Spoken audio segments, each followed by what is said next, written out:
새 영원한 분이 아니라 한 영원한 분이로 한 분들과 구별된 새위격의 하나님,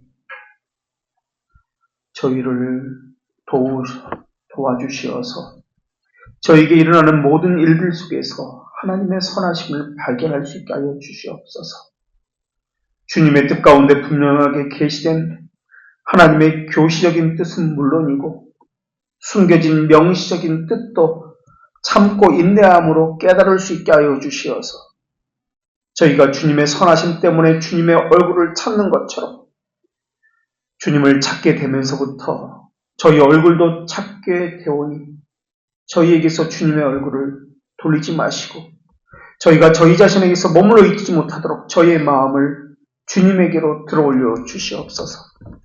빛을 비추시어 저희 영혼의 눈을 씻겨주시고 주님만을 바라볼 수 있게 하여 주시옵소서. 저희 영혼이 힘을 모아서 온전한 지성으로 하나님만을 열렬히 사모하게 되기를 소망합니다. 주님이 어떤 분이며 주님은 저희에게 어떻게 작용하시는 분인지, 저희는 어디서 안식을 찾을 수 있으며 어디에 머물러야 참된 행복을 얻을 수 있는지 저희에게 명시하여 주시옵소서. 주님은 생명이시고 지혜이시며 진리이시면서 동시에 선함이고 복됨이십니다. 하나님은 무한하시고 영원하시며 하나님은 자비가 끝이 없으신데 저희의 지성과 사랑은 너무나 좁고 편협하여 저희 자신만 압니다. 하나님은 모든 것을 한 번에 보시고 모든 것을 한 번에 행하시는데 저희는 하나님을 아는 지식에 있어서도 직관적이지 못하고 부분적이고 일시적입니다. 저희는 사람의 말에 흔들리며 세상의 번잡함 가운데 놓이기를 바라고 있습니다. 그러나 저희의 원대로 마옵시고 저희가 세속에서 건져진 것 같이 모든 혼란, 무질서에서도 건짐받아서 하나님 안에서의 교제의 평안을 누리게 하여 주시옵소서. 허무하게 낭비한 시간들, 사람들과 쓸데없는 잡담으로 보낸 행동들을 돌이켜서 이제는 하나님 말씀 안에 거하며 주님의 기쁨과 동행하여 주시옵소서. 마음으로 돌아서는 모든 자에게는 주께서 주의 말씀을 들려주시옵고 자연적인 양심에 관한 말씀이 아니라 믿음으로 인도받은 구원의 말씀이 들려지게 하여 주시옵소서. 평강의 왕이신 예수 그리스도의 이름으로 기도합니다. 아멘. 하나님께서 우리에게 주시는 말씀 신약성경 사도행전 26장 28절의 말씀입니다. 하나님의 말씀을 봉독합니다. 하나님의 말씀을 경청하십시오. 아그리빠가 바울에게 이르되 내가 적은 말로 나를 권하여 그리스도인이 되게 하려 하는도다. 아멘. 오늘은 유사 그리스도인 20번째 시간입니다. 어떻게 해서 유사 그리스도인이, 가짜 그리스도인이 참된 그리스도인처럼 보일 수 있는지 이것에 대해서 나누도록 하겠습니다. 특별히 오늘은 그 중에서도 양심이라는 주제를 가지고 양심의 이유에 대해서 말씀드리겠습니다. 우리와 함께하는 사람들 가운데 거짓 그리스도인인데 겉으로 볼 때는 참된 그리스도인으로 보이는 사람이 많습니다. 모두 다 그 사람의 겉모습을 보고 참된 그리스도인이라고 칭찬을 합니다. 사실 배신자, 가론 유다도 사람들에게 신뢰를 받았던 사람입니다. 그렇기 때문에 재정을 담당하게 된 것으로 그렇게 여겨집니다. 그렇다면 거짓 그리스도인인데 어떻게 해서 참된 그리스도인처럼 보이는가 하는 것입니다.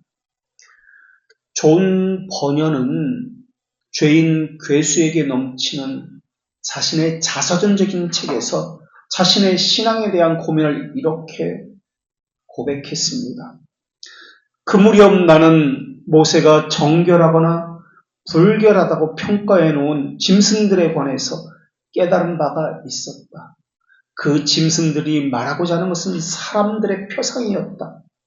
정결한 짐승들은 하나님의 백성을 상징했지만 불결한 짐승은 마귀의 자식을 의미했다. 나는 성경에서 정결한 짐승들이 새김질을 한다는 것을 읽었다. 이 되새김질은 우리가 하나님의 말씀을 먹고 살아야 한다는 것을 짐승들을 통해서 보여주시는 것이다. 정결한 짐승들은 굽이 갈라졌다. 나는 그 의미를 불경건한 길에서 떠나야 구원받는다는 뜻으로 이해했다. 그 부분을 좀 더 읽다가 만약 되새김질을 하면서도 개처럼 발톱을 지닌 채 살고 있다면, 또 돼지처럼 굽이 갈라져 있다면, 그러나 양처럼 되새김질을 하지 않고 살고 있다면 여전히 불결한 상태라는 것을 깨닫게 되었다. 또 하나님의 말씀에 관해서 자주 말하지만 여전히 죄의 길을 걷고 있는 사람은 토끼와 같은 사람이고, 더러운 행실을 그쳤으나 하나님의 말씀을 모르는 사람은 돼지와 같다고 생각했다. 믿음의 말씀이 없다면 아무리 열심히 해도 구원받을 길이 없다.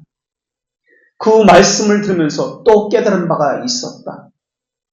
그리스도와 함께 영화롭게 되려면 그분의 부르심을 먼저 받아야 한다는 것이다. 나는 이런 깨달음이 너무나 불편하고 고통스러웠다. 깨우쳐도 어떻게 해야 할지 몰랐다. 더욱이 내가 부르심을 받지 못했다면 어쩌나 두려웠기 때문이다. 존 번연의 고민은 정말 자신이 하나님의 부르심을 받았는가 하는 것이었습니다. 그렇다면 질문이 있습니다. 의지가 바뀌는 것이 중생이라고 했는데, 의지의 변화가 중생이라고 했는데, 그렇다면 중생이 없이도 신앙에 있어서 다른 사람들이 참된 그리스도인으로 보일 정도로 그렇게 멀리까지 갈 수 있습니까? 예, 그렇습니다. 중생하지 않아도 참된 그리스도인처럼 보일 수 있습니다. 그 이유는 네 가지로 답변 드릴 수 있습니다. 첫 번째 이유는 일반적인 양심의 초점 때문에 그렇습니다. 일반적인 양심의 초점. 자연적인 양심으로도 자기 행동을 통제하고 선하게 만들 수 있기 때문에 그렇습니다. 거짓 그리스도인이 참된 그리스도인의 가는 길에 함께 갈 수 있는 두 번째 이유는 그 양심에 조명된 말씀 자체에 있는 그 능력 때문에 그러합니다. 말씀 자체의 능력. 이것이 두 번째 이유입니다. 거짓 그리스도인인데 참된 그리스도인처럼 보이는 세 번째 이유는 자기 이름에 대한 명성 때문에 그렇습니다. 사람들의 높임, 우러러봄을 받고 싶기 때문에 이 사람은 거짓 그리스도인인데 참된 그리스도인 것처럼 행할 수 있습니다. 네 번째 이유는 영생에 대한 자연적인 욕구 때문에 그렇습니다. 이 사람은 거짓 그리스도인입니다. 그런데 참된 그리스도인들처럼 사람들에게 그렇게 비춰집니다. 미련한 5 처녀도 천국에 들어가기를 소망했습니다. 미련한 5 처녀도 예수님을 기다리면서 은혜 받기를 간절히 소망했습니다. 이것과 마찬가지입니다. 거짓 그리스도인인데도 천국을 소망하고 은혜 받기를 소망합니다. 이 네 가지 이유 가운데서 오늘 그리고 다음 주에는 그 첫 번째 이유인 자연적인 양심의 초청 때문에라는 것을 나누도록 하겠습니다. 양심의 이유 때문에. 열매는 구원의 조건이 아닙니다. 그러나 반드시 가져야 하는 구원의 증거요, 구원의 결과입니다. 지난주에 우리는 믿음은 내가 구원받았다, 내가 선택받았다 라는 것을 믿는 것이 아니다라고 했습니다. 중생도 마찬가지입니다. 앞으로 내 의지가 변화될 것이다, 이런 뜻이 아닙니다. 우리가 기도할 때 보면은 우리 의지가 변화되게 해주십시오, 우리가 순종하게 해주십시오라고 기도하는데 사실 이런 기도는 교리적으로 받지 않는 기도입니다. 교회는 중생한 자들의 모임입니다. 중생되지 않았더라도 중생했다라는 것을 전제로 하는 것이 교회입니다. 중생이라는 것은 앞으로 내 의지가 변화될 것이다 라는 소망을 말하는 것이 아닙니다. 이미 의지가 변했다라는 것을 전제로 하는 것이 중생이고 교회의 신앙생활입니다. 그러니까 앞으로 순종할 사람이 아니라 이미 순종하고 있는 사람이라는 전제입니다. 그래서 중생은 필연적으로 순종이 나타납니다. 물론 성화라는 측면은 이미와 아직 사이에 있기 때문에 아직 순종하지 못한 부분이 있을 수 있습니다. 그런 측면에서 보면 그런 기도도 틀린 기도는 아닙니다. 그러나 중생이라는 틀에서 보면 이미 의지가 변했고 순종하고 있는 사람을 말해야 하기 때문에 그 기도는 교리적으로 틀린 기도입니다. 이미와 아직 사이에 있는 것이 구원입니다. 그러나 이 구원은 하나님의 부르심부터 영화에 이르기까지 모든 것을 구원이라는 틀 속에 보고 있습니다. 그러나 중생이라는 것은 점진적인 것이 아니라 즉각적이고 단회적입니다. 이전에 한번 했던 질문인데 중생에 대한 질문인데 이러한 질문이 맞는 질문인지 틀린지 답을 해보시기 바랍니다. 첫 번째 질문입니다. 죽어있던 인간의 영이 예수님을 주님으로 영접할 때 그 영은 살아납니다. 라는 질문입니다. 맞습니까? 틀립니까? 죽어있던 인간의 영이 예수님을 주님으로 영접하면 그 영은 살아납니다. 죽은 영이 예수님을 영접하면 그 영은 살아납니다. 맞습니까? 틀립니까? 이 문장을 잘 생각해보면 맞고 틀리고의 문제가 아니라 질문 자체에 모순이 있다는 것을 우리가 알 수 있습니다. 왜냐하면 영적으로 죽어있는 사람은 예수님을 주님으로 영접할 수 없기 때문에 그렇습니다. 능력 자체가 없습니다. 물론 양심이 찔리기도 하고 왜 그렇게 하지 않느냐고 자신을 책망할 수 있습니다. 그러나 이러한 것은 일반적인 양심에 의해서이지 구원 얻는 믿음에 의해서 책망하는 것이 아니기 때문에 그렇습니다. 그 사람은 전적 타락, 전적 부패, 전적 무능력이 그 사람을 지배하기 때문에 의지가 변하지 않은 상태에 있는 사람입니다.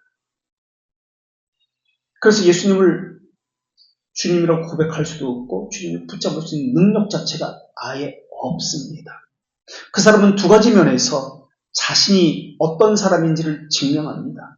하나는 하나님을 향한 거룩이 없음으로 증명합니다. 중생되지 않은 사람은 하나님과 교제가 없습니다. 하나님을 향한 마음에 진실된 편함이 없습니다. 효과적 부르심을 받은 사람은 또는 유효한 부르심 같은 말이죠. 유효한 부르심을 받은 사람은 말씀과 영으로 부르심을 받습니다. 이 사람은 효과적 부르심이 없기 때문에 하나님을 알고자 하는 영적 분투함이 없습니다. 하나님이 제안하신 은혜의 방편에 대해서 수용하지 않습니다. 하나님과 관계가 없기 때문에 그렇습니다. 물론 그런 척은 할 수 있습니다. 역사적 믿음을 가지고 오랫동안 교회에 다녔기 때문에 또 교회에서 수많은 봉사도 했기 때문에 하나님과 관계가 있는 것처럼 다른 사람들은 생각을 합니다. 그러나 그 사람이 가진 것은 구원으로 인도하는 생명으로 인도하는 믿음이 아니라 역사적 믿음입니다.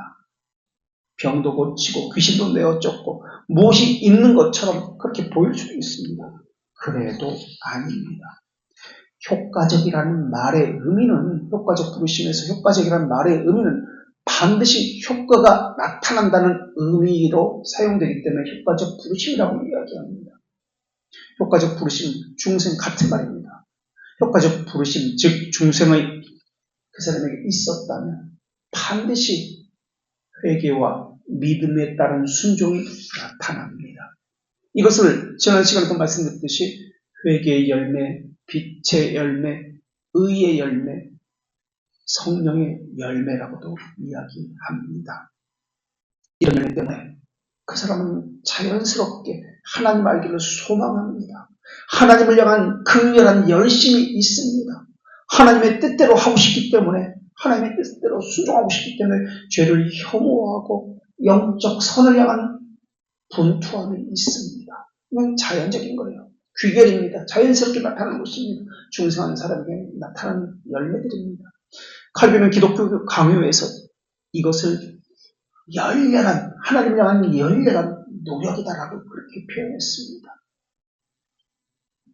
효과적 부르심을 말하는 웨스트민스터 신앙고백서 10장 1항에서도 하나님께서 그들의 의지를 갱생시켜서 그들이 전능한 권능으로 선한 것을 결정하도록 하고 예수 그리스도에게 효과적으로 이끈다라고 그렇게 가르치고 있습니다.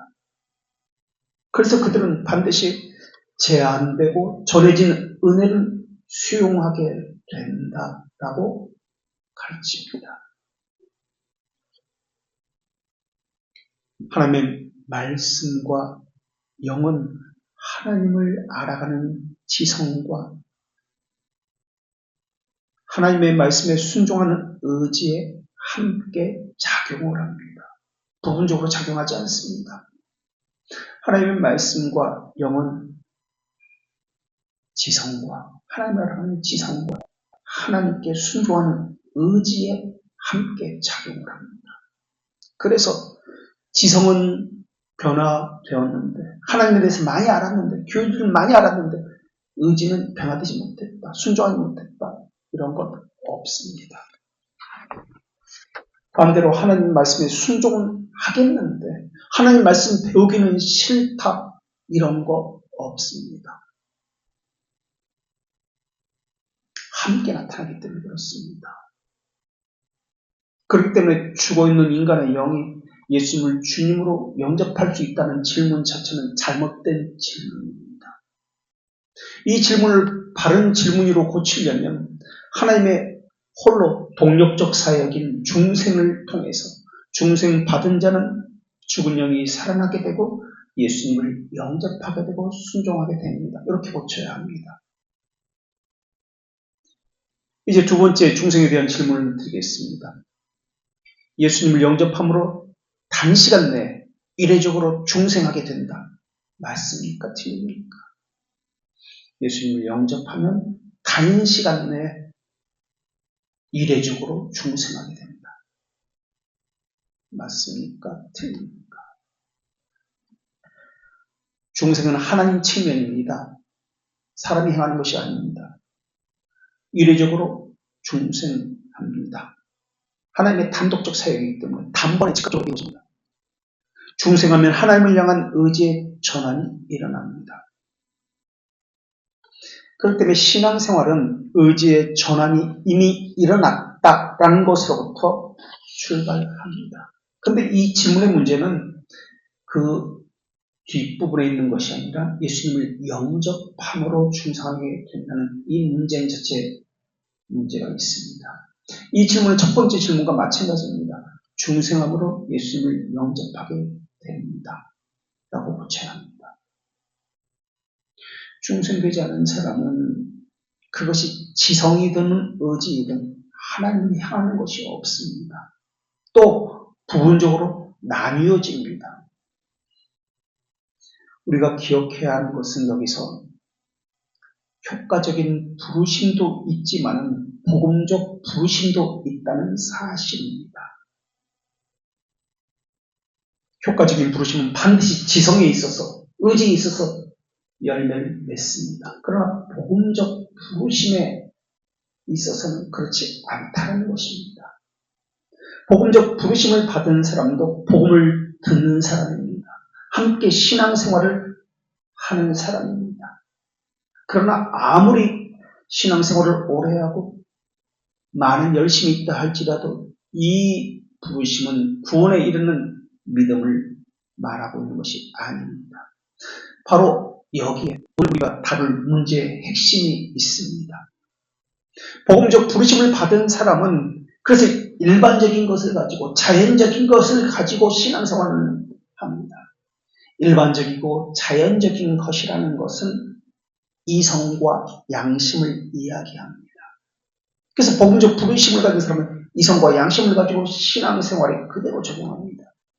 이들은 도덕적 감각, 양심을 통해서 깨달은 본성의 빛으로만 신앙생활을 하는 사람입니다. 도덕적 감각, 양심을 통해서 깨달은 본성의 빛, 이것으로 신앙생활을 하는 것, 이것을 자연신학이라고 이야기합니다. 자연신학. 마술사 시몬도 부르심을 받았고 복음 전도자로서 열심히 살았습니다. 귀신 들린 자도 예수 그리스도를 주라고 고백했고 하나님의 아들로 알고 고백하면서 그 누구보다 열정적으로 무릎을 꿇고 예수님 앞에 엎드렸습니다. 복음적 부르심을 받은 사람도 마찬가지입니다. 주라고 고백할 수 있고 무릎을 꿇을 수 있고 열정적인 복음 전도자가 될 수 있습니다. 그러면 다시 질문이 있습니다. 하나님은 구원받지 못한 모든 사람을 부르시는 하나님이십니까? 아니면 택자만 부르시는 하나님입니까? 이거 역시 대답을 해보십시오. 하나님은 모든 사람을 구원받지 못한 사람까지도 포함해서 부르시는 하나님입니까? 아니면 택자만 부르시는 하나님입니까? 우리는 생각하기를 하나님은 택자만 부르십니다 라고 생각합니다. 아닙니다. 하나님은 모든 사람들을 부르십니다. 그것이 하나님의 교시적 뜻입니다. 그렇다면 다시 질문합니다. 하나님은 그 모든 사람을 부르실 때 그 모든 사람을 구원을 목적으로 부르셨습니까? 아닙니다. 두 부류의 부르심이 있습니다. 한 부류는 복음 전포와 설교를 통해서 선포되는 보편적 초청을 받은 사람들입니다. 이러한 사람들을 복음적 부르심을 받은 사람이라고 이야기합니다.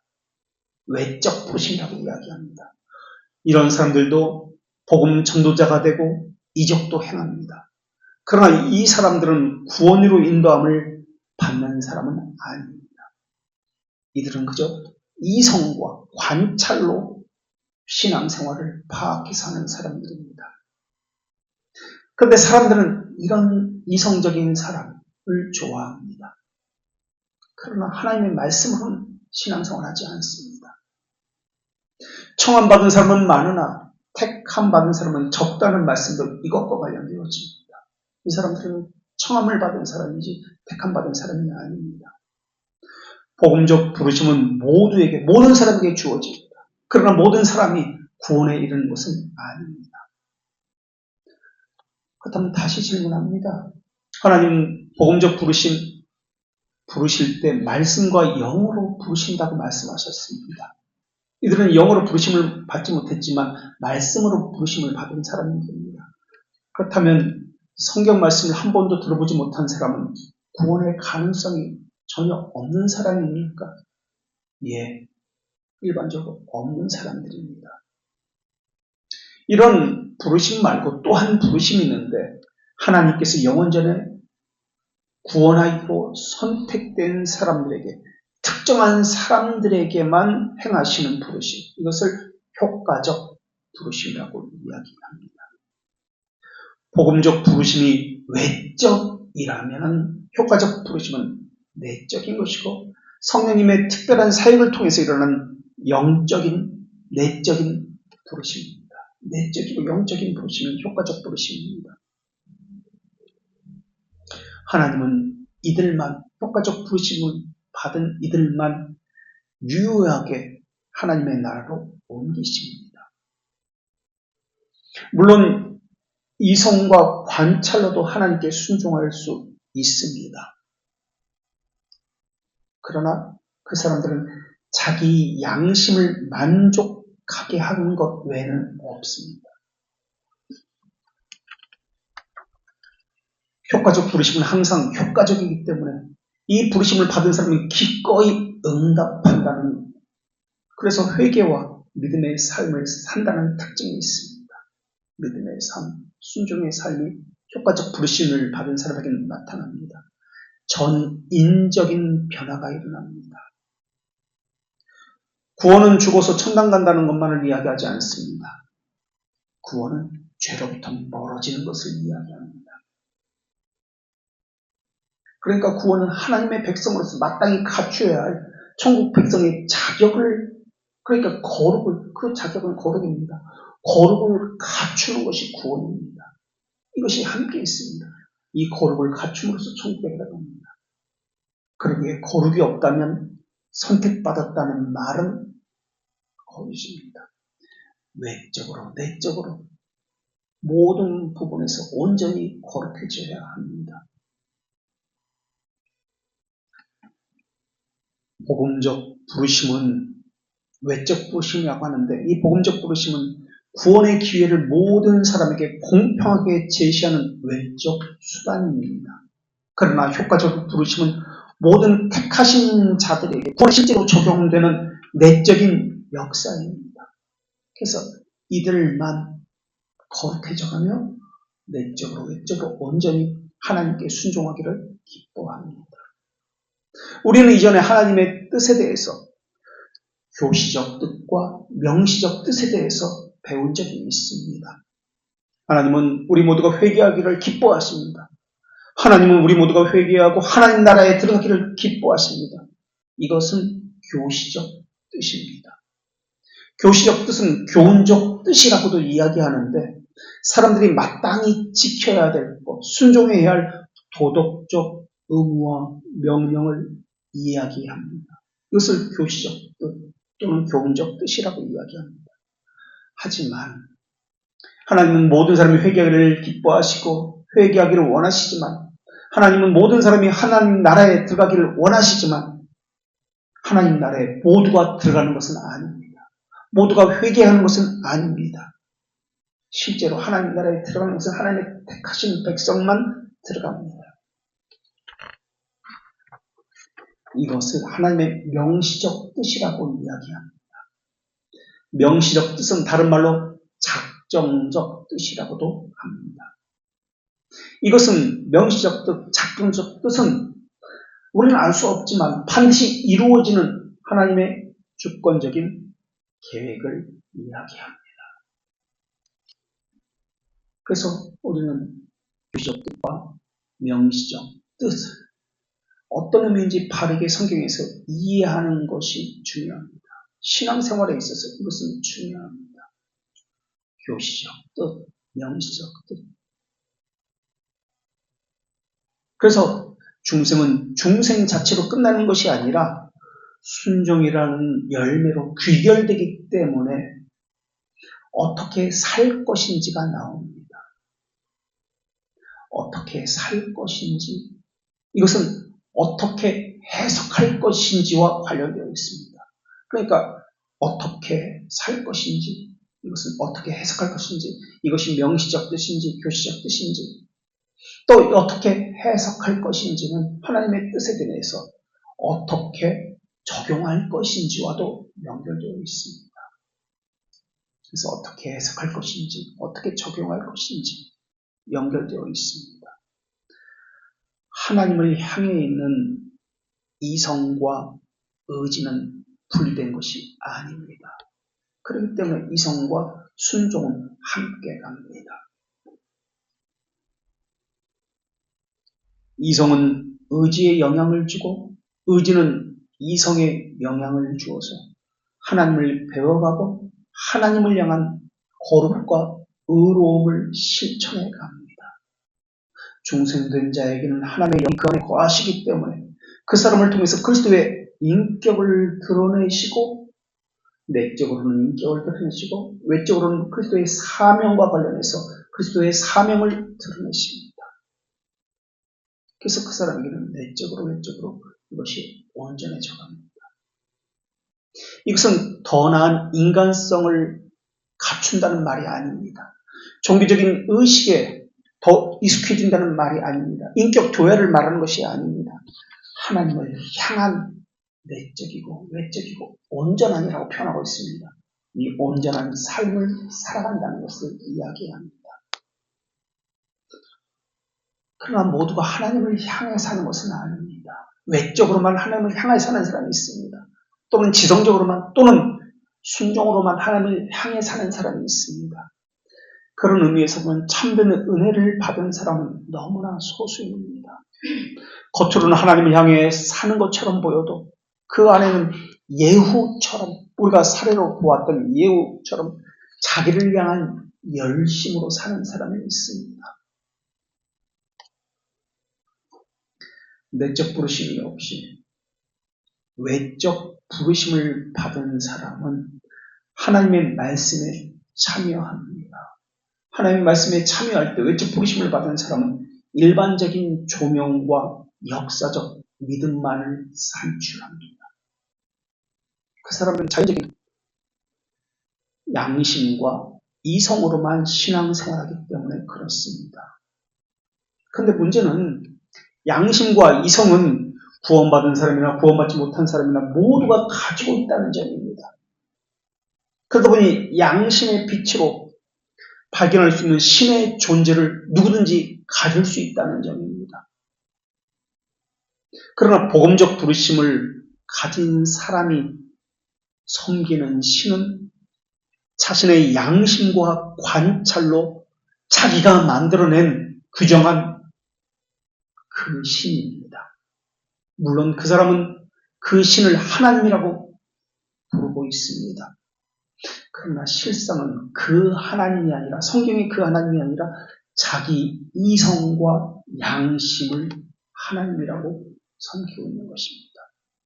이것이 우리가 항상 말하고 있는 역사적인 믿음입니다. 칼빈이 말했다. 개혁신앙이 이렇게 말했다. 성경이 이렇게 말했다. 내가 경험해보니 이렇다. 이런 것들이 다 역사적인 믿음입니다. 이 역사적인 믿음은 귀신들도 믿고 떠드니라 할 때 그 믿음입니다. 그 사람들은 생각으로는 위대한 일을 행합니다. 그러나 행위로는 복종하지 않습니다. 선한 일은 버립니다. 이러한 사람들은 우리가 이미 배운 대로 영지주의자들입니다. 영지주의자들의 특징은 이성적이고 사색적이라고 말씀드렸습니다. 그래서 그들은 생각으로만 신앙생활합니다. 경건의 능력은 없습니다. 그저 경건의 모양만 가지고 신앙생활합니다. 사람은 자연적인 양심과 판단을 통해서, 그래서 복음적 부르심을 받아서 기도할 수 있고 교리를 알 수 있고 신앙생활할 수도 있습니다. 그러나 그 안에는 최소한의 은혜도 없을 수 있습니다.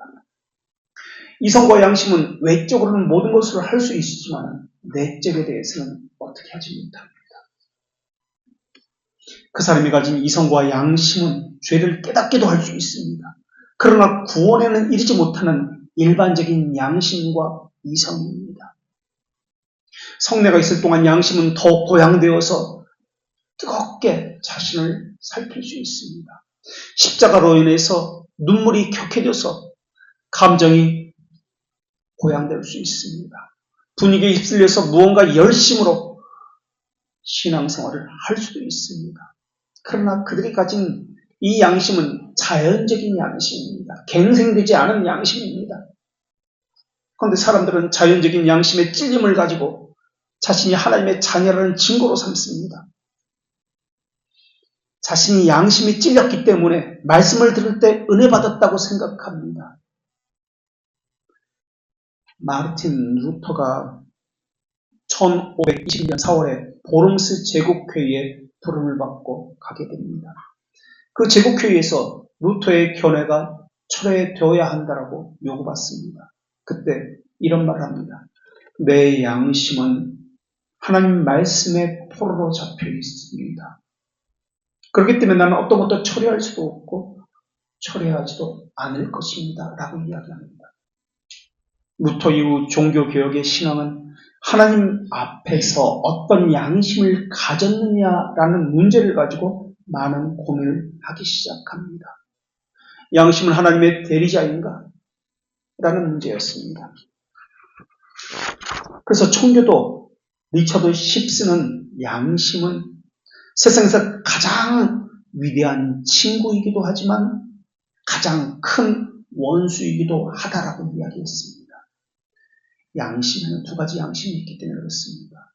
자연적이고 일반적인 양심이 있고 또 하나는 하나님에 의해서 각성된 양심이 있기 때문에 그렇습니다. 양심에는 새롭게 갱신된 양심이 있는 반면에 화인 맞은 양심도 있기 때문에 그렇습니다. 화인 맞은 양심은 아무리 은혜의 작용이 있어도 그들은 이것을 수용하지 않습니다. 또 수용한다 할지라도 일반적인 양심에 의해서 이것을 수용합니다. 은혜의 참된 작용이 있다면 효과적 부르심을 받은 사람은 갱생된 양심을 가진 사람은 은혜에서 타락하지 않습니다. 그러나 화인 맞은 양심을 가진 사람은 은혜의 작용이 있어도 은혜에서 멀어지고 타락합니다. 물론 신자도 넘어질 수 있습니다. 그러나 타락하지는 않습니다. 왜냐하면 영화신 팔이 그 사람을 붙들고 있기 때문에 그렇습니다. 신명기 33장 27절에서 하나님께서 이렇게 말씀하셨습니다. 영원하신 하나님이 너의 처소가 되리니, 영원하신 하나님이 너의 처소가 되리니 그 영원하신 팔이 내 아래에 있도다. 그가 내 앞에서 대적을 쫓으시며 멸하시리로다. 신자의 믿음은 예수 그리스도의 능력 아래 세워지기 때문에 그렇습니다. 그래서 그 신자는 실패할 수가 없습니다. 그렇기 때문에 우리가 논의하고 있는 지금 일반적인 양심은 영원한 작용이 아닙니다. 구원하는 역사가 아닙니다. 갱생된 양심이 아닙니다. 화인 맞은 양심입니다. 화인 맞은 양심이라도 분발된 양심이 있습니다. 그래서 이 분발된 양심은 구원에는 이루지 못하지만 복음의 의무를 행하는 데까지는 자신을 이끌고 나갈 수 있습니다. 그래서 복음사역에 참여할 수도 있고 열심히 기도할 수도 있습니다. 그러나 중생되지 않은 양심이기 때문에 그 양심은 하나님과는 상관이 없는 종교적인 일만 할 뿐입니다. 자기 양심이 주인이 되어 있습니다. 양심은 생각이나 말이나 느낌이나 행동을 관찰하고 기록하고 증거하는 기능을 가지고 있습니다. 요한복음 9장 29절에 종교적인 열심은 있었지만은 화인 맞은 양심을 가진 바리새인들, 유대인들의 이야기가 나옵니다. 그리고 소경의 눈을 뜨게 하신 예수님에게 그들은 이렇게 대답을 합니다.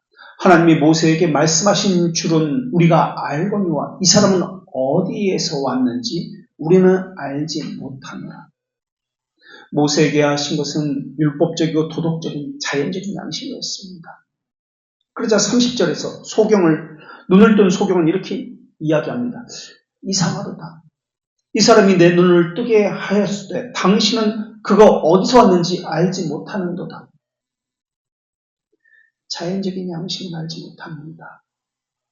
절대 그리고 자기 밑바닥 속에 숨겨져 있는 불신앙을 볼 수도 없고 드러내려고도 하지 않습니다. 자신의 죄를 드러낸다 할지라도 하나님을 중심으로 드러내는 것이 아닙니다. 그저 부패한 일반적인 갱생되지 않은 그 양심에 의해서 판단하고 사고할 뿐입니다. 그들은 하나님은 없습니다. 자기 양심에게 모든 것을 낮춥니다. 그들은 자기를 부인한다는 것이 무엇인지 모릅니다. 시편 119편 136절에서 다윗은 괴사한 자를 보고 슬퍼하며, 괴사한 자를 보고 슬퍼하며, 저희가 주의 법을 지키지 아니하므로 내 눈물이 시냇물같이 흐르나이다 라고 고백합니다. 주의 법을 지키지 않는 괴사한 자들을 보고, 괴사라는 단어는 간사하고 꾸며낸 말을 하는 자를 이야기합니다. 그들을 보고 다윗이 슬퍼합니다. 우리의 심정이 다윗의 심정과 같다면 완고한 자기 마음을 깨트리기에 충분한 묵상을 할 것입니다. 그러나 자연적인 양심은 그렇게 하지 못합니다. 자신 안에 숨겨진 불신앙에 대해서 자신의 양심이, 부패한 양심이 말해주지 않기 때문이었습니다. 자기 마음이 파악한 율법의 범주 아래서만 양심이 작동을 하기 때문에 그렇습니다. 그래서 양심의 고통을 겪는 사람들을 보면 모든 문제를 자신의 이성과 양심으로 그것을 처리합니다. 믿음의 문제로 행하지 않습니다. 그렇다면 믿음의 문제는 무엇이고 자연적인 이성과 양심의 문제는 무엇입니까? 자연적인 이성을 가지고 일을 행하는 사람은 마치 어떤 명령도 존재하지 않는 것처럼 행합니다. 그 사람들은 자기 양심에 꺼리지 않는 것에 대한 반박을 잘하는 것이라고 생각합니다. 하나님이 명령하신 것에 대해서는 거절하는 것을 잘하는 것이라고 생각합니다. 그러니까 자기 양심이, 자기 판단이 거름막이 되어진다는 겁니다. 그래서 자기 양심에 걸러지지 않는 믿음의 명령, 의무에 대해서는 반론을 제기하고 트집을 잡습니다. 자기 양심이 옳다고 말하는 것만 한다는 뜻입니다. 그러나 자기 양심이 거절하는 것은 하지 않는다는 뜻입니다. 그래서 일반적인 양심을 가지고 신앙생활합니다. 이 사람들은 불신앙, 불순종을 커다란 죄악으로 인식하지 않습니다. 불신앙과 불경건이 자신의 영혼에 통렬하게 영향을 미치도록 하지 않습니다.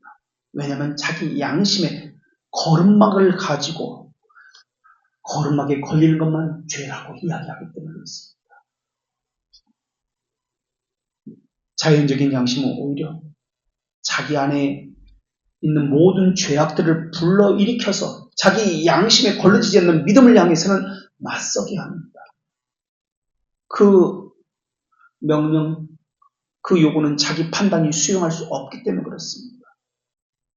그래서 이 자연적인 양심은 자기 마음의 어두운 독방에 있던 모든 죄악들을 등장시켜서 걸러지지 않는, 자기 양심으로 받아지지 않는 하나님의 명령을 주시하고 노려보고 대적하게 합니다.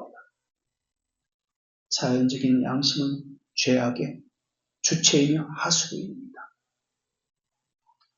하나님께서 그 사람이 바닥 속에 숨겨져 있는 그 숨겨진 죄악을 말씀으로 이렇게 보여주었는데도 그 사람은 그것을 수용하지 않습니다. 일반적인 양심으로 그것을 받아들일 수 없기 때문에 그렇습니다. 겉으로는 아무것도 문제가 없는 사람처럼 보입니다. 그러나 하나님의 선하심을 믿지 못하도록 가로막고 있는 것이 그 사람의 양심과 자연적인 이성입니다. 자신의 부패한 양심으로 하나님의 숨겨놓은 말씀을 이게 서로 맞지 않기 때문에 그렇습니다. 그래서 그 사람의 신앙 고백이 얼마나 위대하든지 이것은 전혀 상관이 없습니다. 자연적인 양심을 가지고 있는 사람은 하나님에게 버림받은 사람입니다. 하나님의 자녀는 그렇지 않습니다. 갱생된 양심을 가졌기 때문에 모든 방향성이 하나님을 향해 있습니다. 하나님을 향해서 날마다 전쟁합니다. 하나님이 그 중심에 있기 때문에 그렇습니다. 자기 양심이 아니라 하나님이 그 중심에 있습니다. 자기가 가장 하나님을 향한 전쟁에서 방해가 됩니다. 그것을 잘 알고 있습니다. 그래서 날마다 자기를 부인하고 자기 십자가를 지고 예수 그리스도를 따릅니다. 성경은 어쩌다 또는 가끔이라고 말하고 있지 않습니다. 날마다 자기를 살핀다고 했습니다. 날마다 자기를 부인한다고 했습니다. 갱생되지 않은 자연적인 양심은 그 방향성이 자기를 향해 있습니다. 그러니까 자기 도덕적인 감각, 관찰로 모든 것을 걸러냅니다. 하나님의 말씀까지도 그렇게 합니다. 자기 양심과 하나님의 말씀이 맞아 떨어지면 순종을 합니다. 그러나 자기 양심에 일치하지 않는 하나님의 말씀은 반기를 듭니다. 그러다 보니 자연적인 양심은 걱정과 고통에 쉽게 영향을 받습니다. 물론 양심의 고통은 신자도 그렇고 불신자도 모두에게 있습니다. 그러나 신자의 양심은 죄를 지었을 때 하나님을 향한 고통입니다. 하나님을 향한 죄와 자기 양심에 찔리는 죄는 엄연히 다릅니다. 하나님의 자녀는 하나님으로 인해서 아프고 고통스럽습니다. 그러나 거짓 그리스도인은 자기 양심에 자유롭지 못함 때문에 고통스럽습니다. 이런 사람은 자기 양심으로부터 죄의 고통을 몰아내기 위해서 종교적인 의무를 행할 뿐입니다. 압살롬은 자기 누이 다말이 이복형 암논에게 욕을 당하자 개근을 꾸며서 암논을 죽이고 구슬로 도망가 버렸습니다. 시간이 흘러서 다윗이 자기 아들 압살롬을 그리워하는 것을 알고서 측근인 요압은 다윗에게 잘 보이기 위해서 다윗에게 요청해서 도망간 압살롬을 예루살렘으로 데려오게 됩니다. 그런데 다윗은 2년 동안이나 압살롬을 부르지 않았습니다. 답답한 압살롬은 요압을 만나려고 했으나 요압도 압살롬을 만나주지 않습니다. 그래서 압살롬은 요압의 밭에 불을 질러버렸습니다. 그제서야 요압은 다급하게 압살롬에게 달려가서 압살롬을 만났습니다. 이것과 마찬가지로 하나님께서 죄인의 양심에 말씀의 공포를 불러일으키면, 지옥의 불길을 그 사람에게 불러일으키면 죄인은 깜짝 놀랍니다. 그래서 전에 없었던 종교적인 의무를 행할 뿐입니다. 그래서 갱생되지 않는 이 일반적인 양심을 가진 사람은 하나님 어떤 큰 작용을 해서 지옥의 공포를 그 사람 안에서 불러일으키면 그때서야 합니다. 왜냐하면 그 사람이 신앙에 몰두하는 이유는 자기가 받는 양심의 고통 때문에 그렇습니다. 또 다음 주에 말씀드리겠으면 자기 이름의 명예와 주위 사람들의 시선 때문에 종교적인 일을 행할 뿐입니다. 그 사람이 신앙생활을 하는 목적은 자기 양심을 만족시키기 위해서입니다. 하나님의 기쁨을 위해서가 아닙니다. 양심은 계속해서 이야기합니다. 하나님을 잊으면 안 돼. 하나님의 명령을 소홀히 여기면 안 돼. 죄 가운데 살면 내 영혼이 멸망할 것이야 말해줍니다. 그러나 이것은 하나님의 명령 때문에 하나님의 기쁨을 위해서 하는 것이 아니라 자신의 양심의 불안을 침묵시키기 위해서 이러한 것을 행합니다. 그래서 양심의 만족, 위로를 위해서 이 사람은 어쩔 수 없이 종교적인 의무를 행합니다. 이 사람이 행하는 종교적인 의무는 기쁨이 없습니다. 생명이 없습니다. 하나님과는 별개이기 때문에 자신의 양심을 만족시키기 위해서, 양심의 소리를 잠잠하게 하기 위해서 하는 것이기 때문에 그렇습니다. 은혜도 없고 감격도 없고 몸이 건조합니다. 그저 양심이 시키니까 양심을 위로하기 위해서 교회에서 시키는 의무를 겨우 받습니다. 그리고 나서 겨우 마쳤다. 다 끝냈다. 그리고 또 이렇게 생각합니다. 이 지겨운 것이 또 언제 오지? 그게 전부입니다. 생명이 없기 때문에 그렇습니다. 따분한 지겨움, 마지못함 이것만 있습니다. 위가 아파서 아무것도 먹지 못하는 사람에게는 아무리 맛있는 음식을 주어도 고통스럽습니다. 그런데 사람들은 먹지 못하는 자신의 몸의 상태를 탓을 해야 하는데 음식 탓을 합니다. 설교를 듣고 마음이 아프거나 양심이 괴로운 죄인도 마찬가지입니다. 죄를 짓는 것이 즐겁지만 죄를 생각하면 양심은 더 큰 괴로움을 받습니다. 이럴 때 신앙을 고백하거나 종교적인 일을 하는 것은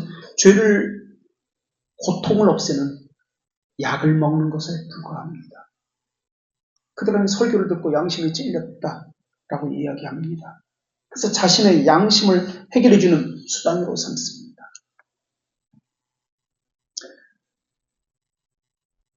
복음적 부르심을 받은 사람도 물론 말씀으로 조명을 받습니다. 그래서 자연인의 양심을 가지고도 자기 비참함을 발견할 수 있습니다. 그런데 비참함에 빠진 사람은, 자연적인 양심을 가지고 자신의 절망감을 발견한 사람은 종교적 의무 안으로 달려갑니다. 종교적 의무 안에서 쉼을 찾지 못합니다. 죄인도 자신의 벌거벗은 것을 발견할 수 있습니다. 그럴수록 양심을 무마시키기 위해서 종교적인 의무를 행하는 곳으로 더 열심을 내서 달려갑니다. 그때는 당한 것은 곤고함, 메마름, 더 피곤함입니다.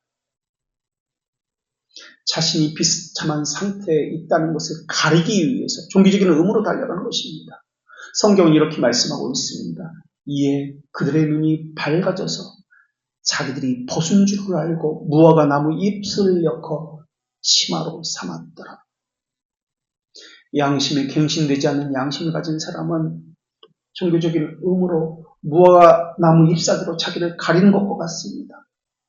또 그런 사람은 말재간을 가지고 구슬려서 자기와 함께 죄에 동참하자고 아담을 꾀는 하와와 같이 진실을 속이고 하나님의 명령을 왜곡하고 속입니다. 갱신된 양심은 그렇게 하지 않습니다. 베드로처럼 저는 죄인으로서이다. 저를 떠나소서. 이렇게 이야기합니다. 그러나 갱생되지 않은 양심은, 일반적인 양심을 가진 사람은 사람을 선동해서 자기가 이 상황을 해결할 수 있으니 자기를 믿으라고 이야기합니다. 죄를 가볍게 여기면서 뻔뻔스러움이 점점 심해집니다. 사람들도 그렇게 적극적으로 나서서 무화과 잎으로 자기를 가리는 모습을 보고 이 사람이야말로 참된 신자라고 생각을 합니다. 왜냐하면 분별력 없는 사람들은 은혜 없는 행위가 자신을 하나님께 인도해 줄 것이라고 여기기 때문에 그렇습니다. 그래서 자신의 판단, 양심에 안주하기 때문에 그렇습니다.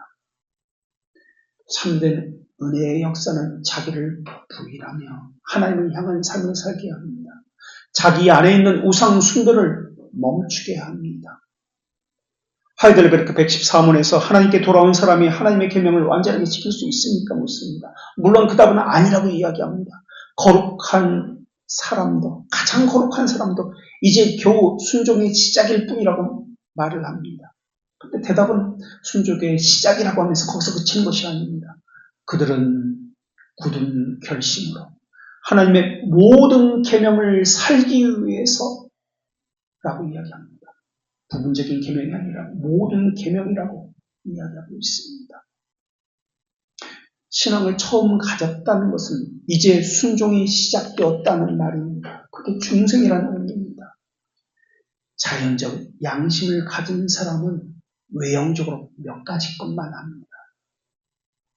그래서 외형적으로 몇 가지 것만 하기 때문에 참된 신자보다 더 잘하는 것처럼 사람들에게 더 부각을 나타내기 때문에 그렇게 보일 수 있습니다. 그러나 그들은 모두 예사가 아닙니다. 거듭난 사람은 속사람으로 하나님의 법을 즐거워합니다. 그러나 이 복음적 부르심을 받은 일반적인 양심을 가진 사람은 자기 양심과 자기 능력을 즐거워합니다. 거듭난 사람은 하나님을 즐거워하기 때문에 하나님의 모든 계명 다 온전히 지키고 싶어합니다. 그러나 자연적 양심을 가진 사람은 자기를 즐거워하기 때문에 자기가 잘하는 몇 가지만 종교적인 열심을 특심으로 행합니다. 갱생된 양심을 가진 사람은 비록 실패해야 하더라도 회개의 삶을 살면서 다시 일어나서 하나님을 향해서 온전히 지속적으로 살게 됩니다. 그러나 자연적인 양심을 가진 사람은 자기 양심이 자신의 주인이기 때문에 자기 마음에 안 들면 이것은 하나님의 뜻이 아니라고 양심과 도덕적 판단을 해버립니다. 옳고 그름의 저자는 하나님인데 이 사람은 자기 양심과 이성이, 감각적 이성이 자신의 주인입니다. 하나님은 베드로전서 3장 16절에서 선한 양심을 가지라고 말씀하셨습니다. 선한 양심을 가지라는 말은 죄 없는 완전함을 가지라는 말씀입니까? 아닙니다. 성경은 오히려 이 땅에서는 신자가 완전할 수 없다라고 분명히 말씀하고 있습니다. 하나님은 선하게 궁극적 권위자십니다. 선한 양심이 말하는 것은 하나님과 동행하는 삶, 하나님과 함께하는 지식을 이야기합니다. 선한 양심은 하나님과 함께하는 갱생된 양심을 이야기합니다. 이것은 빛의 열매, 회개의 열매, 믿음의 삶이라고 하는 것과 연결되어 있습니다. 그것은 하나님을 향해서는 거룩을 가지는 것이고 사람을 향해서는 의로움을 향하는 것입니다. 갱생된 양심은 하나님을 향해서 거룩을, 그리고 이웃을 향해서는 의로움을 가졌습니다. 그래서 선한 양심이 말하고자 하는 것은 하나님의 형상입니다. 하나님의 형상을 가지고 순종하는 것, 이것이 선한 양심이 말하고 있는 것입니다. 이 순종의 시작이 올해는 우리 안에 있기를 하나님께서 원하십니다. 기도하겠습니다. 거룩한 삼위동질의 하나님, 하나님은 저희에게 선한 양심을 가지라고 말씀하셨습니다. 하나님은 깨끗한 양심, 청결한 양심 안에 또한 믿음을 가지라고 말씀하셨습니다. 갱생된 양심은 믿음의 의무의 문제와 관련해서 오직 하나님의 권위에만 복종할 뿐 사람의 전통, 계명 이러한 것에 복종하지 않습니다. 그렇다면 저희는 무엇에 복종하고 있습니까? 상황입니까? 하나님의 말씀입니까? 목사는 어떤 권위를 가진 사람입니까? 하나님의 말씀입니까? 저희가 양심의 자유를 침해하는 것이 있다면 고쳐야 되는 것 아닙니까? 그 양심이 어떤 양심인지 먼저 분별하고 깨달아야 되는 것 아닙니까? 수많은 강요가 있더라도 성경에 근거가 없는 의식이나 규율에는 복종하지 않아도 된다는 것을 알게 하여 주시옵고, 또한 그 반대로 하나님의 교실이고 명시한 뜻이 말씀하시는 것이라면 반드시 순종해야 하는 것이며 믿음의 증거를 갖게 해야 되는 것 아닙니까? 사람의 율령을 절대적으로 믿는 것이나 그 명령에 무조건 복종하라는 요구가 있다면 저희에게 분명히 깨우쳐서 성경으로 돌아가라는 말씀에 순종하게 하여 주시옵소서. 저희들은 자녀들아 모든 일에 부모에게 순종하라는 명령을 듣습니다. 그 명령은 부모의 권위가 올바로 행사될 때에만 복종하라는 의미일 뿐 맹목적으로 절대적인 복종을 요구하지 않는다는 가르침을 또한 받았습니다. 저희가 가르치는 목회자로서 또 가르침을 받는 지체로서 참된 권위를 인정하되 그 권위를 올바로 행사하게 하여 주시옵고 자기 위치를 지켜서 해야 할 것과 하지 말아야 할 것을 분별하여 하나님이 명하시는 것은 마땅히 해야 하는 것이고 하지 말아야 할 것은 마땅히 하지 않게 하여 주시옵소서. 그것이 영적 선을 향한 것인지 미덕과 하나님이 세우신 참된 질서에 관한 것인지 면밀하게 살펴서 하나님으로부터 온 것은 반드시 지켜 행하게 하시옵고 사람보다 하나님께 순종하지 것이 마땅하니라 라는 원리를 따라서 행하게 하여 주시옵소서. 자연적인 이성과 양심은 죄가 충분하여서 죄를 내놓게 되어 있습니다.